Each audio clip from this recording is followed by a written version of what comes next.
There you go. Yep. All Good right. job. Can you still see it? Yep. Got it. All right, here we go. Thank you. Victory.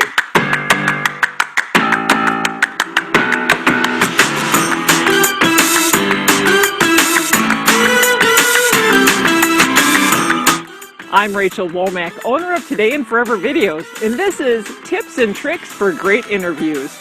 To get started, this is the gear that I use. A Sony NXCam camcorder, a wireless lavalier mic system, and a quick setup tripod. The basics: light, sound, and scene. Light can be challenging, especially if you're outdoors. When working in full sun, position the person with their back at an off angle to the sun.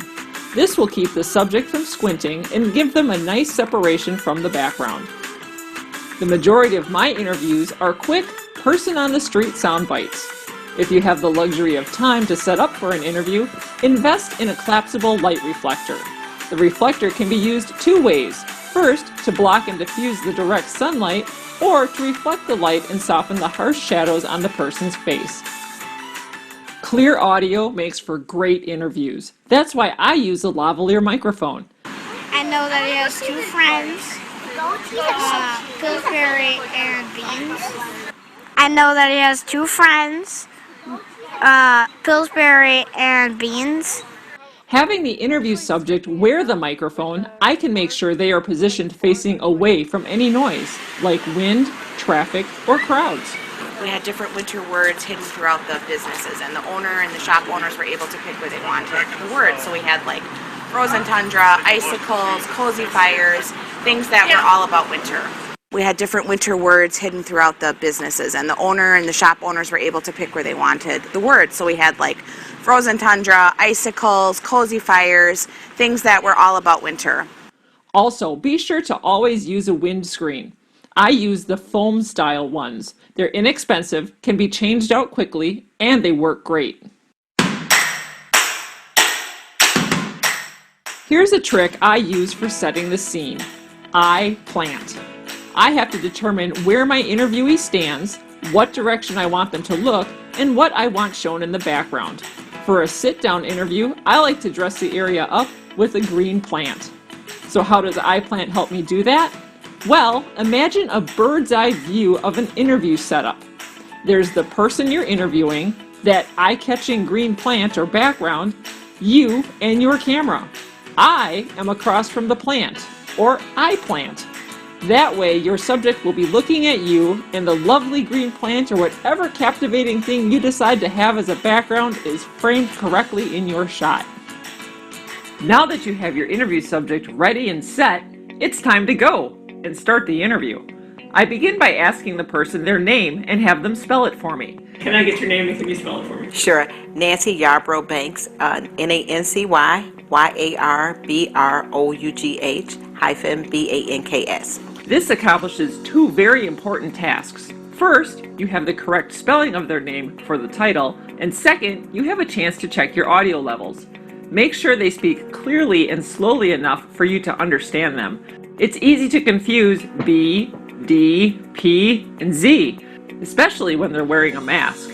My geocaching name is KTS Jedi, so the letters KTS and then GEDI. I also ask professionals what their title is. Here are some examples. Shelley Waters, SHELLEY-WATTERS. And your title here. President of the Board of Directors of St. Joseph's Medical Clinic. Excellent. Can I get your name and can you spell it for me, please? I'm not, this is to say out loud. I'm being filmed now, or you're just asking me? Oh, this is for you. Okay, my name is James Lynn, MD, Dr. James Lynn, and it's spelled L-I-N-N. Okay. It's an I, not a Y. What is your title for this? I am the medical director for the Women's Care Center. Can I get your name and can you spell it for me, please? My name is Amy McNutt, M-C-N-U-T-T. Amy, A-M-Y? Correct, A-M-Y. And the title that you're using for this video? I'm Assistant Vice President, Deposit Operations. Can I get your name and can you spell it for me? Stephen Gray, S-T-E-V-E-N-G-R-A-Y. And your title? I am Senior Principal Scientist and Manager of Corporate Research for Hot Melt Adhesives and Pressure Sensitive Adhesives. Let the questions begin. I rarely use scripted track in my videos. I prefer to have people tell their own stories. I was just coming off of a big personal best in my cross-country race at conference. I ran like a 21:30 or something PR, which was a big thing for me. But it was at the time I wasn't really incorporating my faith in my life. I was sort of pushing it away as if I would say, like, I was putting God on the sidelines. One day really can change your life. I was driving along the road about a mile from my house. My tire caught the edge of the road. I ended up turning 180 degrees, so the opposite ways, and I rolled about 50 feet into the field where I finally stopped on top of the roof of the car. I ended up being able to crawl out of the window, and my neighbors across the street ended up running out and helping me. 2 days after the car crash at this sectional cross-country meet, I remember I couldn't hardly touch my toes, and my mom had to help tie my laces on my cross-country spikes. But I wrote a Bible verse on my legs, and to this day, every race, I'll write some sort of verse. The verse I wrote that time happened to be my favorite of all time, which is Isaiah chapter 40, verse 31, which says, "Those who hope in the Lord renew their strength. They will soar on wings like eagles. They will run and not grow weary, and walk and not be faint." And I think this verse really challenged you to find strength in the Lord, and that He's always there to help us through anything. And I found it very relatable to running cross-country and track, because we push through so much, and cross-country and track is so much about 80% mental and 20% physical. In the Song of Solomon, chapter 4, verse 7, it says, "You are altogether beautiful, my love. There is no flaw in you." FCA is the largest organization and club in our high school. FCA gives us a great way to connect together, hear a devotional in the morning, and really live out that life of faith throughout the hallways. Jesus is with us no matter what we're going through in life, and no matter what we look like, and no matter what we act like.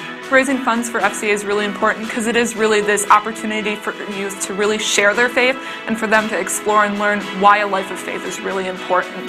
I think without FCA and attending FCA, I wouldn't be as strong in my faith as I am today. It really has made a big impact on my life. Jesus, you think of us as the best, and you love us no matter what we do in our lives. Please let us all to do that and have strength in our days to be the difference in this world. Amen. In order to capture the best sound bites, you need to listen and appear to be interested in what they're saying, all without adding any encouraging words or sounds, like wow, and really. Well, one of the biggest things about this race is this is the first time Nash beat me. He's been chomping at the bit, ready to beat me, and today he pulled it off for his first time. Yep. This can be challenging because you want to let them know you understand, but if you say something, your audio will be picked up by their microphone. Practice having a conversation and only use non-verbal encouragement when the other person is talking. Nod your head, smile, and most important, look at them. This is not the time to check your mic levels or readjust the camera. You have to focus and listen to what they're saying. Beyond the space and the feel, for me, it's the emotional pull. My Aunt Marge lived here for the longest time, and she was the one that really had the vision and what named Folk Song the way it is. But it's, again, the opportunity for the community to come down here. The upstairs, the main level of the barn, has been more renovated for venues to come in and have meetings or host events. But the downstairs we kept as natural and original as possible, so you'll still see the milking stalls for the original dairy cow, and you'll see some horse stalls in there too. So you can definitely step back to 1920 and before and see how agriculture has progressed throughout the centuries even. Open-ended and follow-up questions are a great way to get people talking. Tell me what's going on today. What would you tell someone who has never attended this event? What was your favorite part? All of these are good questions. The trick is to pay attention and base your next question off their answer. One of my favorite questions is, can you show me? By having your subject show you something, their focus is no longer on the big scary camera, it's on something they're familiar with, and everyone likes to be the expert. This is my scuba diving sculpture. I have a old iron on the bottom like a sunken boat with a sea turtle and two scuba divers. These are brass bullet shell casings. You never should go scuba diving without a partner, you know. So, and there's another one of my Harleys with a spoon and a Harley on it. This one I made another Harley, but this one I used This is a tubing I got from the Boston store going out of business. These are shelving, so I tapered it to make it look like they're really cool bags. Another excavator, they swivel. This one has probably the most tools on it. 2 pliers, stapler, an old utility box, a couple wrenches, and of course a ladle on there. My final question for every interview is there anything else you'd like to add? This is usually the best answer of the entire interview. Anything else you'd like to add? No, I'm just glad to see families out here enjoying the day, and that's what that's what this whole event started out as and continues to be as, is a family event for the families to come out here with their kids and enjoy fishing. You know, get them used to the outdoors. Interviewing the younger generation. Do you know how to choose the right kid for an interview? Look for their parent or guardian. Make sure you always have permission before speaking with a child on camera. Once approved, the fun begins. First, get low. Kid height low. This means I'm kneeling or sitting cross-legged on the pavement. I highly recommend wearing pants to kid-friendly activities. Kneeling on concrete is painful. Set a wide frame. Younger kids tend to drift while being interviewed. Older children and teens prefer to be interviewed in groups. Determine beforehand who will make the best spokesperson for the group and have them wear the microphone.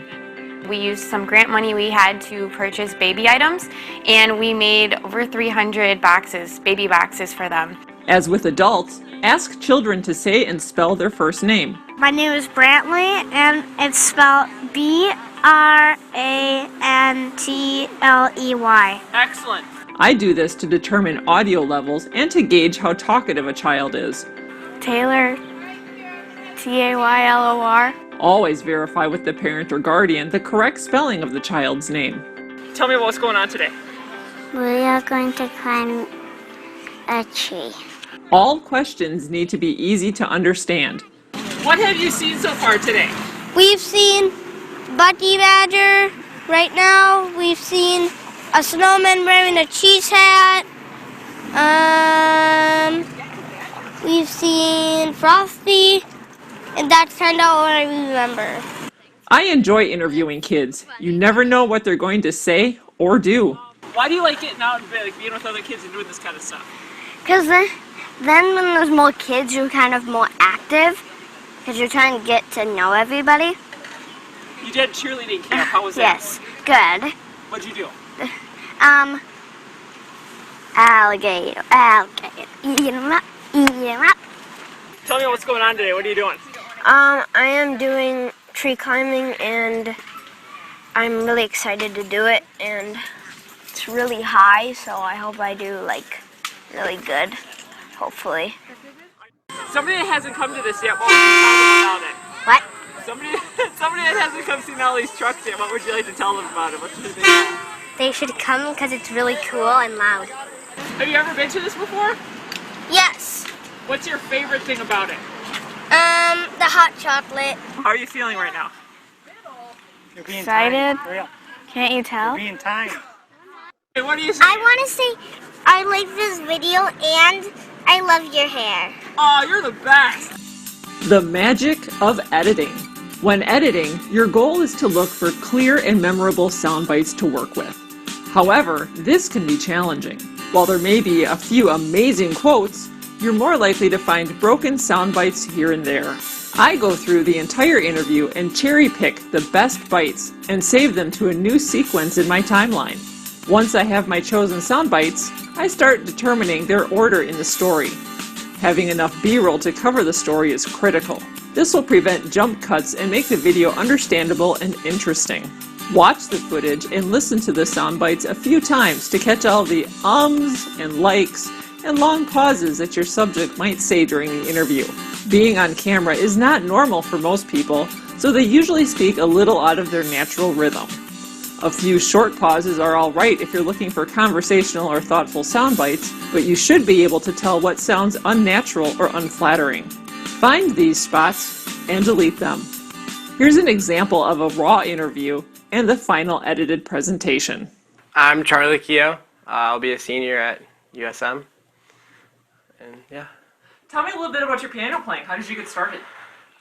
So ever since I was 1 or 2, my brother and sister started taking lessons, and I would always walk in and I would kind of interrupt, but I mean, of course, I didn't know any better, and I always was intrigued and I wanted to start playing. And so eventually my mom and dad were just decided, well, why not? Why shouldn't he play? So I started at the age of 2 or 3, and it's kind of just become a huge part of my life. I've played every year. It's kind of the lessons after school and recitals when they come up, and yeah.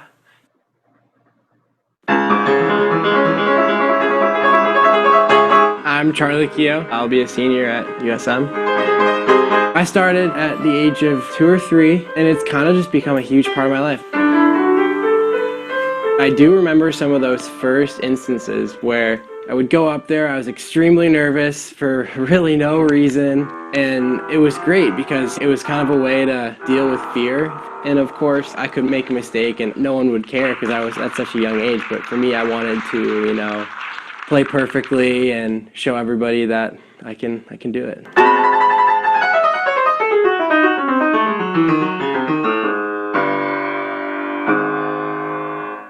Piano has actually been, in some way, like, I learned habits for practice and ways to master material that I actually kind of translated into school. And if it's studying for a big test, I kind of use those same practice habits that I learned at the piano at such a young age, and I translate those into studying for a test.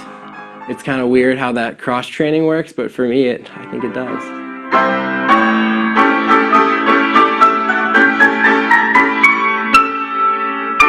There's always been a rivalry in our family, you know, who's the best at sports or piano or whatever. I would say I'm the best, but of course, you know, that's just me talking and kind of friendly competition between my brother and sister. Yeah, I play piano for, you know, the awards. I just play for personal enjoyment and doing what you love.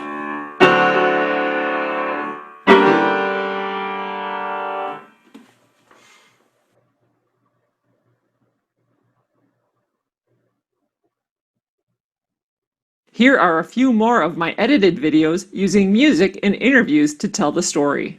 I'm sorry. Please wake up, please. Please wake up, please.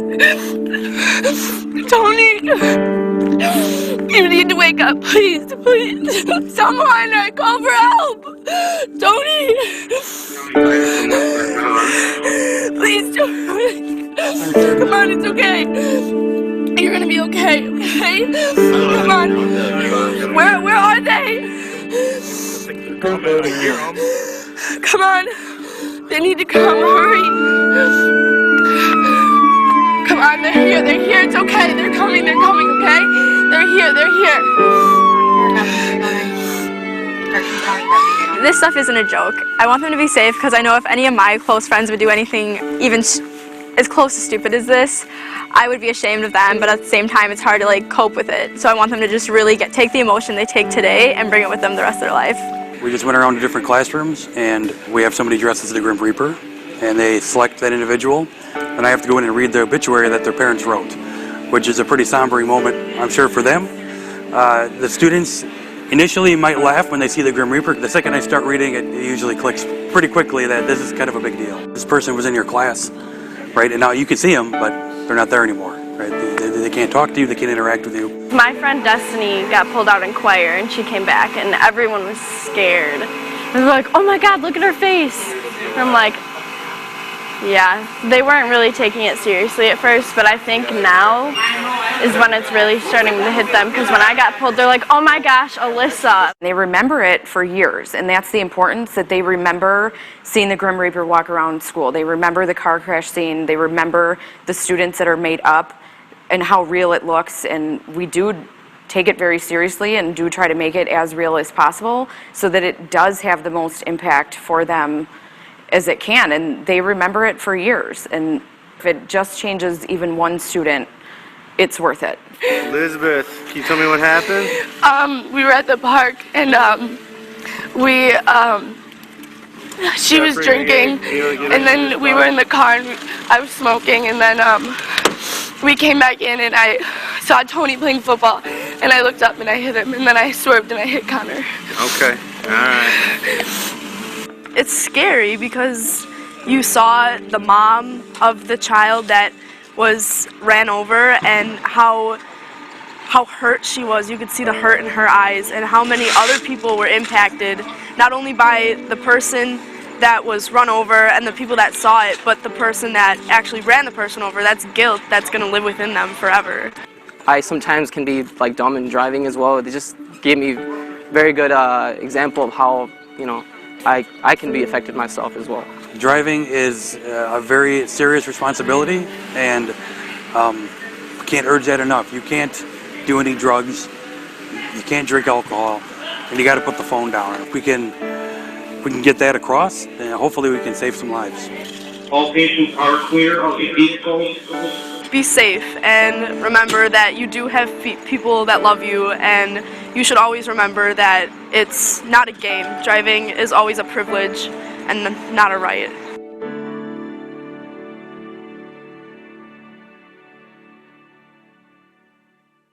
We are going to climb a tree.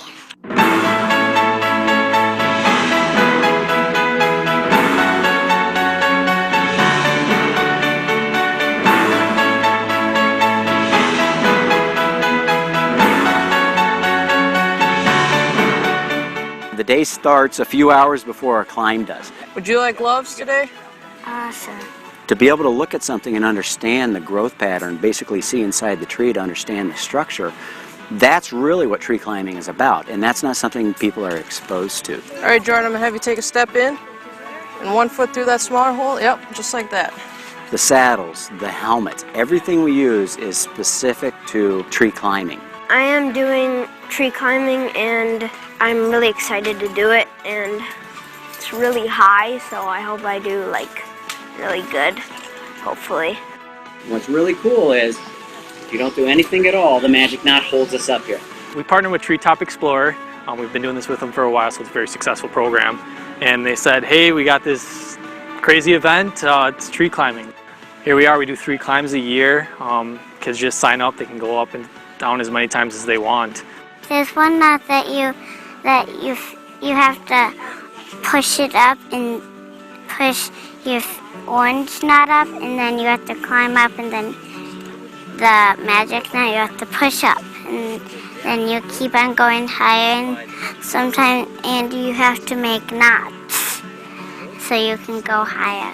We will clip to the saddle, the rope goes up over the branch and comes back down. So if we pull down on this rope, carabiner goes up. All right, and the key is this large climbing knot. All right, we call it the Magic Knot in class, make it simple for people to remember. When they come down, that's when they're instructed that they can actually grab the Magic Knot, and when you pull down, you start to come down. I was thinking that it wouldn't be so much work to get up there, but I like that it is. They gotta really work for it. You pull your foot rope up, and then you just pull yourself up, and so like you're pulling yourself up, but you still have like the help of other ropes, so it's like kind of hard. It's kind of like you're using a pulley, I guess. We use foot loops. So we introduce another knot, they'll put their feet in this, and they'll be able to stand up, which pulls the rope down, and then slide. It's a really good experience, something that they've never been able to do before. Can you touch the branch, Tanner? You did it. You're at the top, huh?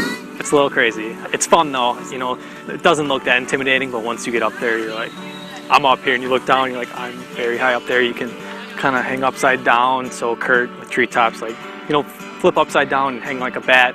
And he's like, let go of your hands, you know, you're not gonna fall, you're all geared up. So it's scary, it's fun, it's a blast to work out. It's pretty cool. I kind of want to do it.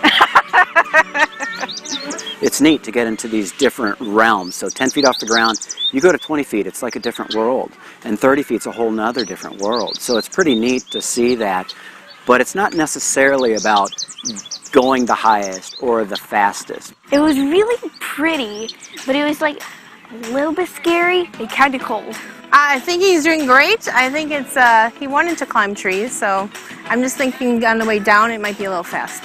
Yeah, I don't want to go down too fast. Try it. You have to do it once. You know, you may be scared. Honestly, I think everyone should try it. It's a great event, and it's offered 3 different times throughout the year. You can sign up at the rec department. This is what it's about, getting the kids out here doing different activities. I want to try this. I think it would be fun.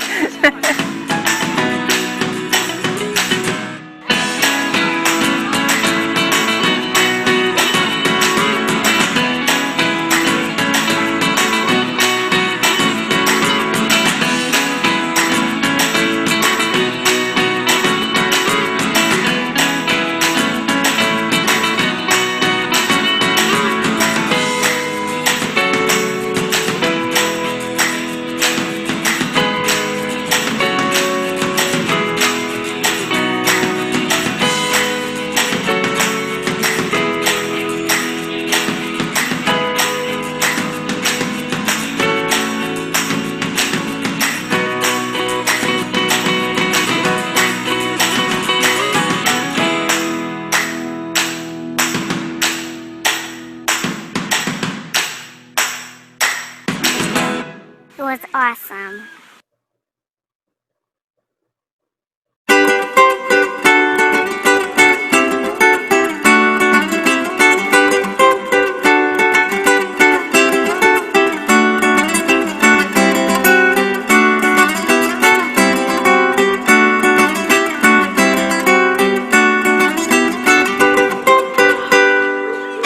Great community event, so everyone kind of helps us out here. So some of the different departments, we have police department here, we have the fire and rescue here with an ambulance and a fire truck. We also have the Washington County SWAT team here, which is very cool. They have an armored truck. What makes it special is it's a bullet-resistant vehicle that we can use to rescue people out of a dangerous situation. I can't even see your hands in there. Good work. We wear the bullet-resistant armor to help protect the officers. All in all, with everything that I'm geared up with, I'm about 80 pounds heavier than normal. Yeah, there you go. What was your favorite? The SWAT truck? I think probably the backhoe for my 3-year-old. She was a big fan. She sat like right in the digger for a picture. That one has a bed. I like that. And a table. We offer this once a year. It's kind of right when school starts, first Saturday. Anyone's welcome to come. It's free events. They kind of just come here. You can see the parents are getting inside the vehicles with the kids. The kids really love it. They should come because it's really cool and loud. Well, this is actually our first time attending, so I think it's an awesome opportunity for kids, A, to see big trucks, because who doesn't love to drive a big truck, but I think it also gets them comfortable interacting with people that can help them in the future, and I think that's a really important part of society, is to understand that all of these trucks can help them and that there's safe ways to be around them. Every year we try to add more trucks, something new to bring to the event, because it's growing. Neosho, Woodland, and Iron Ridge fire departments. You're needed for a multi-injury incident. Sister, where are you? On Center Street near Woodlawn Street in the village of Neosho. Again, on Center Street near Woodlawn Street in the village of Neosho. Report of a car through a crowd of people. This is a drill.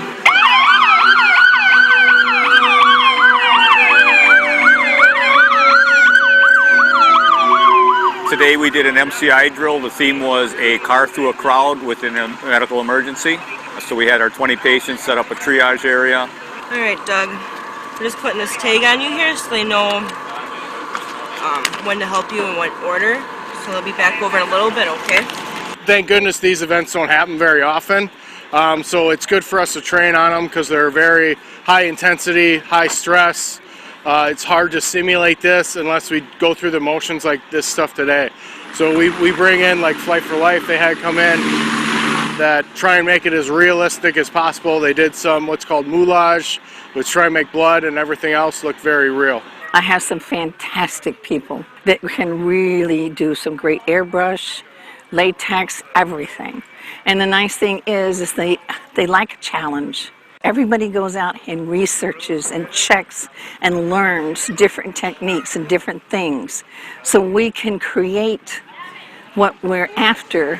My leg! A lot of times when emergency people go out, they're shocked, and it's which senses are going to work, how they're going to react, how they're going to handle it. But if they get things like this to practice on, they will not have as much of a problem with the shock and understand themselves more and how they can react to it. We only talk about these drills, so to actually get up and get hands-on and get moving with everyone, that communication is key. So just in case it does happen, we need to be able to know what to expect.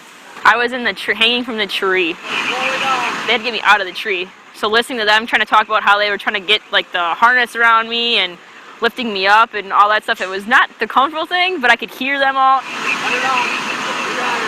If we don't have anything in our background to relate to when we come across something, a great unknown like this with a lot of chaos, which is something like this would have, 1, 2, 3. it's likely that our performance is going to be a lot less. So the opportunity to get all these different entities together to work together on something like this, it gives them all some level of experience so that when they are faced with a more realistic situation of this nature, they're going to perform a lot better, which means better service to the public that they serve and probably saving more lives. Training is so important, especially when you bring multiple agencies together.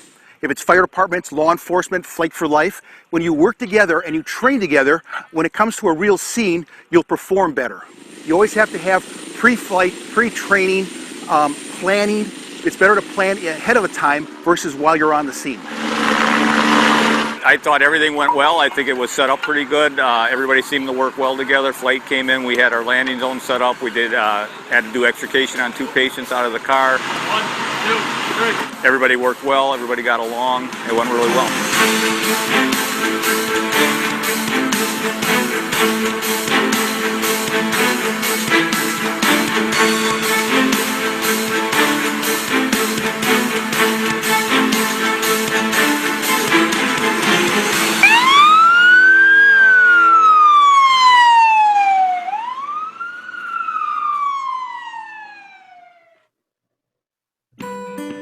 Takeaways.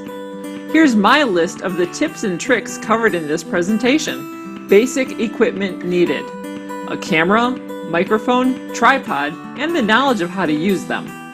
Light. Use sunlight effectively and don't blind your subject. Sound.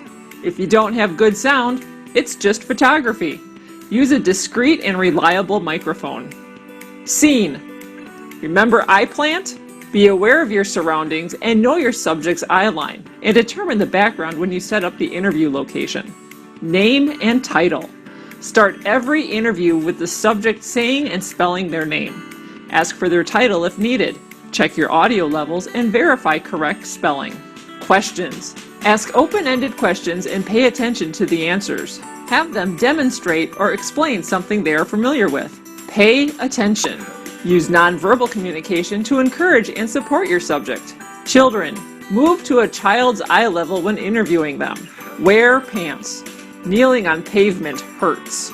Editing. Tell your subject's story in an interesting, clear, and natural sounding way. Now that you know the tips and tricks for great interviews, get out there and make some great videos. I'm Rachel Womack.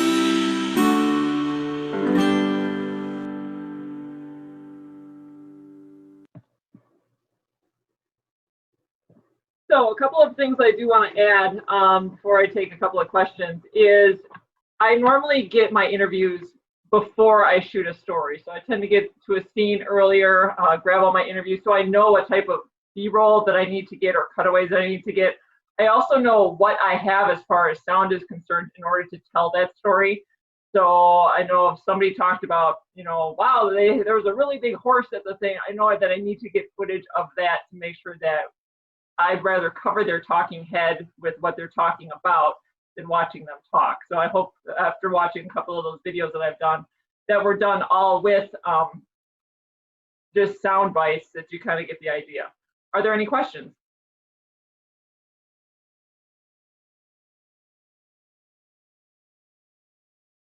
I can't hear you.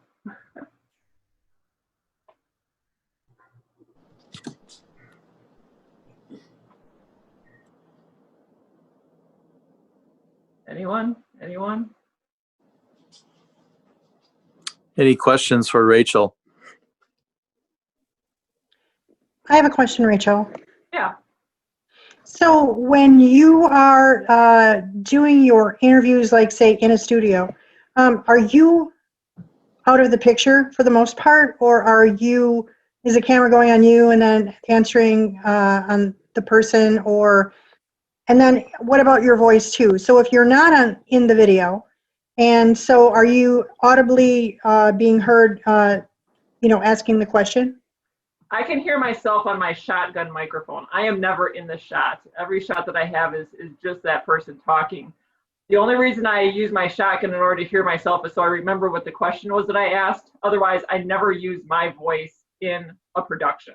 So I try and ask them questions, and sometimes you have to kind of prompt them. It's like, well, could you just parrot that question back in your answer for me, and then go it that way. But most of the time, if you ask a question in enough different ways, they're going to give you the answer that you're looking for. So. Okay, you guys, thank you so much, Rachel. I'm going to have to close this breakout room. So we're all back in the main area, and Daniel will be talking there. Okay, thank you so much, everyone. Bye.